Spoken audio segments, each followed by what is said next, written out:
Australia has the best work-life balance. It's so much better than the US. At least that's what everyone keeps telling you, right?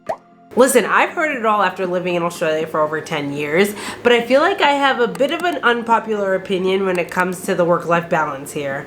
Let's get into it. By the way, if you're new here, I'm Jamie. A lot of the videos I've seen, people have moved to Australia for a specific job, or they've even moved here because they've met an Australian partner. Those are usually the two boats that I see people sharing their experiences from. If you have a different experience and you've been living in Australia from a different country, I would love to hear your experience in the comments below. But I'm going to share my experience as someone who did not move here for a job, but I moved here for my relationship with an Australian. So I moved here on a work holiday visa, dipped my feet in the water, see Australia. The plan was to stay for 1 year. Over 10 years later, here I am still here. So I obviously enjoy living here. I've seen a lot of people glorifying the work-life balance here, and I really think it depends on your job, it depends on your industry, it depends on a lot of things, and I really want to dig into that because I don't see a lot of people talking about it from that perspective. I want to give people an honest perspective of what it can be like for specific people moving to Australia. Not everyone is going to fit into that category that, you know, maybe you were a nurse in your home country and you moved here to become a nurse. That experience is going to be completely different to someone like me. I was working in hospitality industry and, you know, bumped around from 9 to 5 jobs here and there, and I've just worked different types of roles that aren't the traditional 9 to 5 jobs or corporate life. And I feel like if you're coming from that background, things are gonna look a lot different for you here.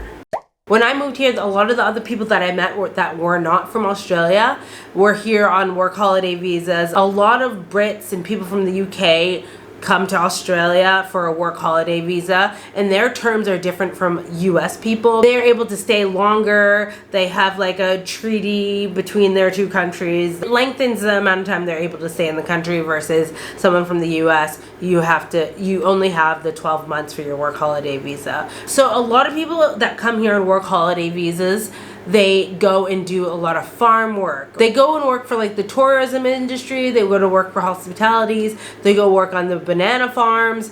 They go and do those types of things that, you know, the everyday Australian isn't really like applying for. I met a lot of people that were in this boat when I first moved here in the first like 5 years. I met a lot of people, heard a lot of stories, and the stories were not great. They were terrible. The work-life balance was pretty much non-existent. They would work 12 days straight, and the working conditions were not great, how they were treated. It just was like a grind, which I will say is because their main goal was to come here, get a temporary job, save a lot of money, and travel around Australia. They weren't trying to like live here and make a life here. They're on a holiday and they're trying to make some cash, so they are willing to take those types of jobs. Versus me, I came here on a work holiday visa. I was here living with a partner. And when you're here on the work holiday visa, you can't just go and apply for like normal 9 to 5 jobs.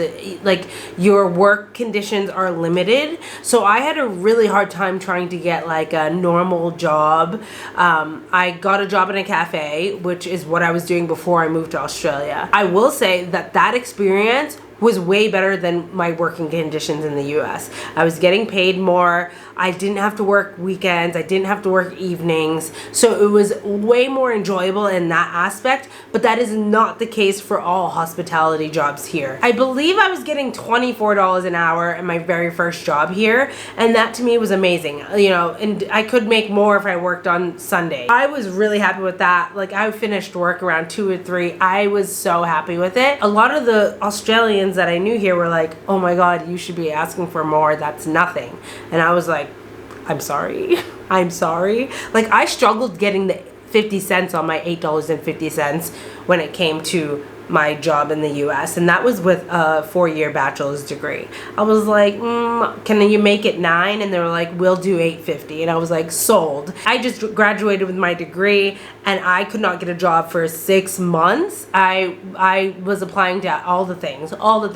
I had intern experience. It was a struggle. It was 2008, 2009. If you know, you know, it was rough out there in them streets. So I ended up just getting into hospitality, and then that spiraled into me like building a resume with hospitality, and that's a whole other thing. So all I can say is when it comes to my work-life balance experience here, it's definitely dependent on where I worked. And depending on those roles, I would feel like the work-life balance was the same as in the US, and sometimes I would feel like it was better, and it really depended on where I was working.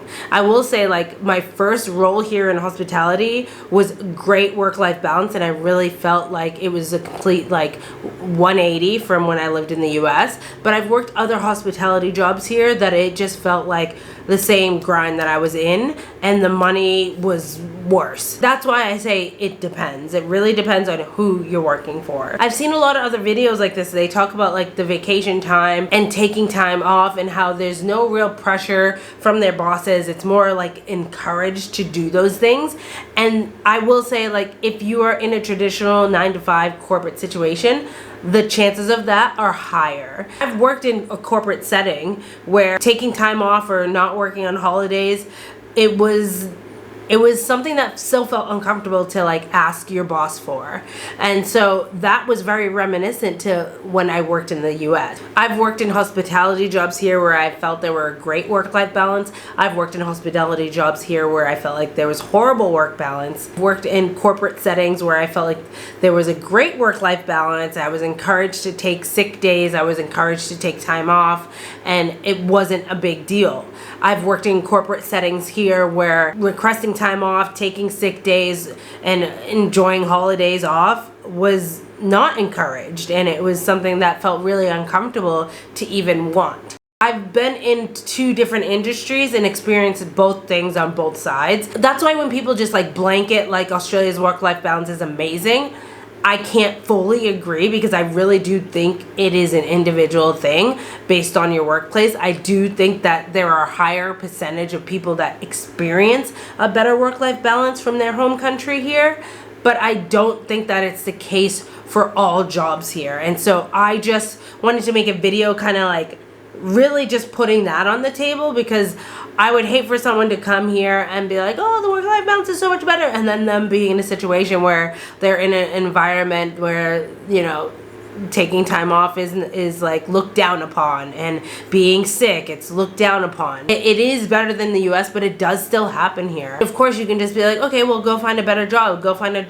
workplace that, but it's like it's not always that easy. It's not always that easy, especially like when you're new to a different country and you're trying to make a living and you're trying to, you know, create a foundation for yourself. It's not always that easy to just bounce from job to job to job until you find the perfect one. It doesn't happen that quickly when you don't have the foundations, and you might not have the support network here to help you through that transition of finding what's going to work best for you. Of course it is possible, it's just not as easy.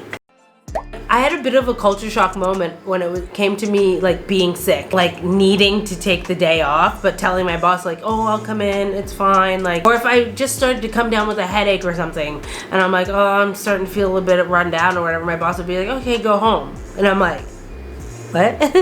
What? And he's like, just go home. I'm like, it was just so weird. I was like, I could just pack up and go. Like, I could go. But for me, that came down to my employer. Like, he was really great, really understanding. We had a really tight-knit team.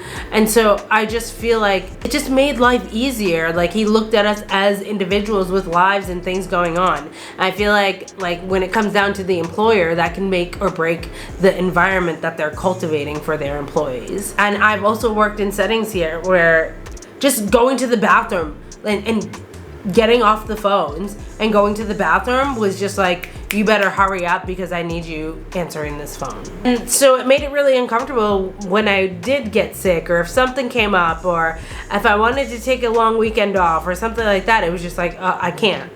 I will say since 2020, I do feel like a lot more like flexi jobs have come up where it's just like hybrid and like flexible hours and this and that. That's just a norm, like in a lot of different countries, but I definitely think that it was here before 2020 era. I feel like there were a lot more like flexi jobs, like mom hours jobs, so that I really enjoyed. There's not like a crazy amount to say. I just wanted to add to the conversation and just state that and put just a disclaimer out there that it really does depend on your employer and your industry and all of the things. Because I know a lot of nurses that work here and they don't got no work-life balance, okay? So I just don't want people like thinking that it's just this like luxurious like work-life balance all over. It's what Australians pride themselves on, because I don't agree with that. You might. I would love to hear your experience if you are someone that has moved to Australia from another country. What has your work-life experience been like? My overall thoughts are that it really just depends on who you work for. If you're in like a specialized industry or a corporate setting, you will probably have a higher chance of having a better work-life balance. And it's just another reason why I'm so passionate about creating multiple streams of income in the online space. And don't get me started on work-life balance when it comes to being child-free or single. I literally could do a whole other video just on that. Let me know your experience in the comments. What is the work-life balance like where you live? Have you ever worked at a place where you just felt so uncomfortable to just take time off, or you just didn't feel valued or appreciated? I would love to hear your experience in the comments below. With that, thank you so much for watching. Consider subscribing, and I hope to see you tuning in to another video soon. Bye!